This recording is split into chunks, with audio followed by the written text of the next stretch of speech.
Hi, this is Michael Bitzer. I'm a professor of politics and history at Catawba College in Salisbury, North Carolina, and I wanted to share some thoughts about North Carolina's primary election on Tuesday, March 5th. North Carolina is part of Super Tuesday. A number of states around the country are holding their primary elections, and I wanted to share some brief thoughts about various areas that we could be thinking about when it comes to the polls closing tonight. First and foremost, what could we expect in terms of turnout in the primary election here in North Carolina? What do we know about the early ballots already cast? About 700,000 ballots have already been submitted for today's election. We know some data about that. I'll go through some brief numbers in regards to those early votes. The election night results. Once the polls close, we here in North Carolina have been very accustomed to quick election results. That's going to change this year, and I would caution everybody to think about that dynamic as we're waiting the results tonight. And then what are some of the trends that I'm going to be watching for, and explain a little bit about what the results may mean for those of us here in North Carolina and potentially nationally. So first and foremost, we have the past 4 years worth of data in terms of primary elections in presidential and in midterm years. Now, in 2016, we saw a very competitive set of primaries for both the Republican Party and for the Democratic Party. It was basically being driven by the presidential contest at the top of the ballot. And in that year, we saw 36% of North Carolina's registered voters show up to vote in the primary election, picking either the Democratic or the Republican ballot. Just 2 years later, in 2018, a midterm election, it was also a special election here in North Carolina because we call it a blue moon election cycle, meaning that we did not have a major contest statewide to really drive the competitiveness at the state level for this particular primary. We didn't have a U.S. Senate election, and we elect governors here in North Carolina in presidential years. And if you compare the turnout in 2018 to what we saw in 2016, you'll see what I'm talking about in terms of the level of interest due to a really non-competitive type of an election. It dropped all the way to 14% voter registration turnout rate. In 2020, we saw on the Democratic side a competitive presidential primary election. Joe Biden, a couple days before North Carolina's primary election, won in South Carolina. That catapulted him into Super Tuesday. And we saw a turnout rate of 31% that year. In 2022, a midterm election year, we had a competitive Republican nomination battle for the U.S. Senate, but that again dropped to about 20%. So with a presidential election year, non-competitive on the Democratic side, a somewhat competitive Republican primary between former President Donald Trump and former South Carolina Governor Nikki Haley, my expectation is that we'll probably settle into the mid-20s. If we hit 30%, I think that would be pretty good, but probably in that range of 25 to 30% in terms of turnout. So what do we know about the early ballots cast so far?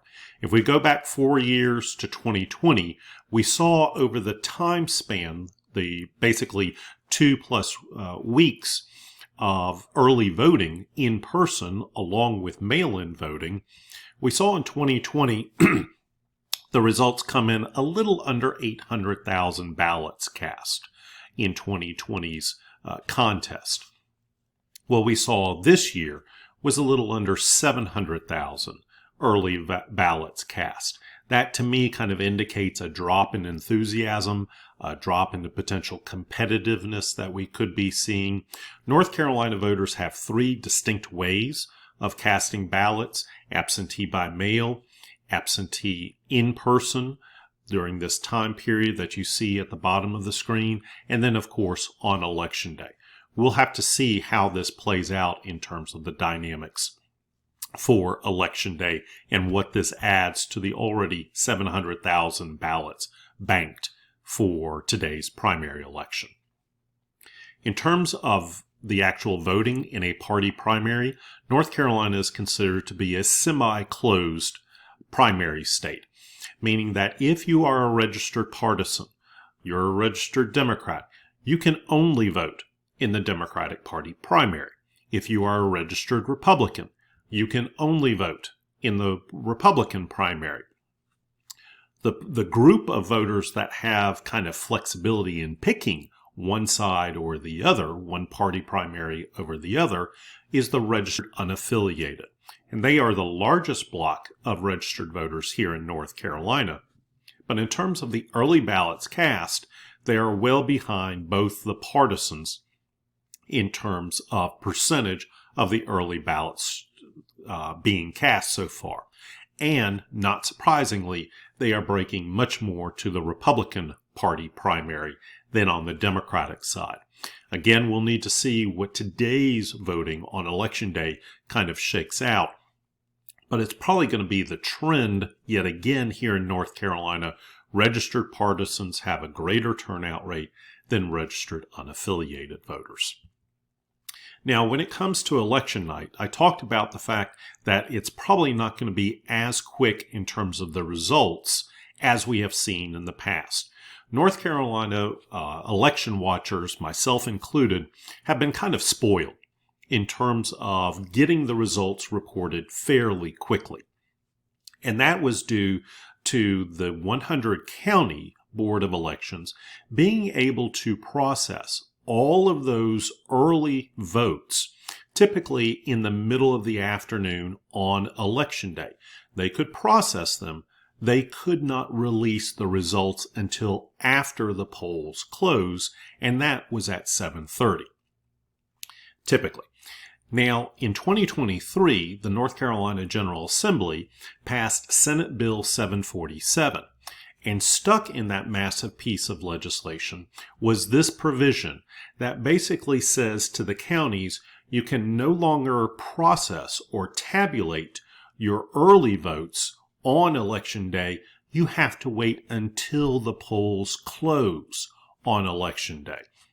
And so what that means, courtesy of Senate Bill 747, is that we should expect the early ballots to be tabulated after the polls close, typically 7:30, and it will probably take anywhere from half an hour to potentially an hour or more for those results to be released.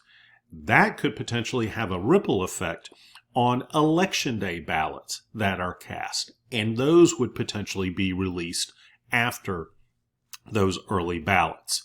So this is something that a lot of us in North Carolina will be watching for. It is not any kind of malfeasance or any kind of conspiracy that county boards across the state are trying to withhold the election results. It is the fact that the county boards and the state board ultimately are doing what the legislature told them to do. They can't process in the afternoon. They have to process after the polls close. So this is something to be aware of as you're watching for results, typically about 8:30, maybe even 9 o'clock before we truly get a bulk of ballots that get reported. So what are some of the trends to watch for? These are some of the things that I'm going to be looking for. Of course, the first big one, turnout. Do we settle in the mid-20s, or do we potentially get as high as 30%? If we get as high as 30%, that's probably a good night for North Carolina. If we settle into the mid-20s, I would say that that's probably to be expected with a non-competitive Democratic presidential primary. Even though we have competitive primaries down the ballot on the Democratic side, we've also got competitive primaries on the Republican side. But what generally tends to drive people's interest? The top of the ticket, the presidential contest. And so if we don't have that kind of high energy, will that affect turnout rates? On the Republican side, what's the relationship between Donald Trump's vote and Lieutenant Governor Mark Robinson's vote to be the gubernatorial nominee? Both of these gentlemen kind of fit into a similar candidacy lane. Donald Trump, in fact, this past weekend here in North Carolina, lent his endorsement to the lieutenant governor in his bid to become the Republican nominee for North Carolina governor. On the Democratic side, the relationship between the current Attorney General, Democrat Josh Stein, and U.S. Representative Jeff Jackson's bid to become the North Carolina Attorney General. We generally have a kind of ladder of ambition that folks move up in, and Josh Stein is seeking the Democratic nomination for governor. Jeff Jackson is seeking the Democratic nomination for Attorney General. How close are their votes in terms of the relationship? And what I mean by this is basically you can look at a variety of things, counties, you can even go down to the precinct level. And the expectation is, what is Donald Trump's precinct vote percentage, for example, and then how does Mark Robinson's vote in terms of a precinct percentage correlate to that Trump vote? Now, this is just hypothetical. These are just examples to give you a sense of what I'm going to be looking for. But if we see a kind of perfect relationship, Donald Trump gets 70% of the vote in a precinct, Mark Robinson gets 70%. And it falls completely down the line in that regard. That's almost a perfect relationship. And that, to me, explains a lot of the dynamics of how these two candidates are seen by Republican Party primary voters. If there isn't a relationship, if it's a kind of buckshot approach, where Donald Trump may be getting more Republican vote in a precinct, but Mark Robinson isn't getting that same equivalent, then the relationship is very poor. It breaks down. So these things are going to be something that I'm going to be looking for in terms of how does Donald Trump perform, how does Mark Robinson perform down the ballot. Other trends to watch for. The various congressional races. North Carolina has a slew of open seat nomination battles because we went through redistricting, because some candidates are seeking other offices. I think the big congressional races to watch for: the 13th Congressional District, the 6th, the 8th, and the 10th Congressional District. All of those, particularly on the Republican side, will be ones to watch. We'll also be watching for the 1st Congressional District in the northeastern part of the state, and that is on the Republican side. What kind of Republican will get nominated to go up against Don Davis, who is the current Democratic incumbent? And that will probably be the race to watch here in North Carolina.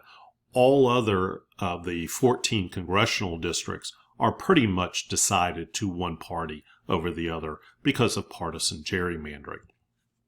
What races go to a second primary? Here in North Carolina, a winner has to get at least 30% plus 1 of the vote in the first primary to clinch the party nomination. If candidates do not get 30%, then whoever comes in second has the legal capability to call for a second primary, or what we would typically consider to be a runoff. If a candidate doesn't get 30% plus 1, and the second person who comes in second, does want a second primary, that will happen in May, and that will be a runoff. I think the expectation is the 13th Republican Congressional District nomination battle will likely go to a second primary because so many candidates are in that particular race. We could also have secondary primaries for lieutenant governor, for other statewide offices, and perhaps local offices as well. So with that, those are kind of the trends that I'll be watching for. I hope folks here in North Carolina, or if your state is having a primary, get out to vote. And happy election results watching later this evening. Thanks very much.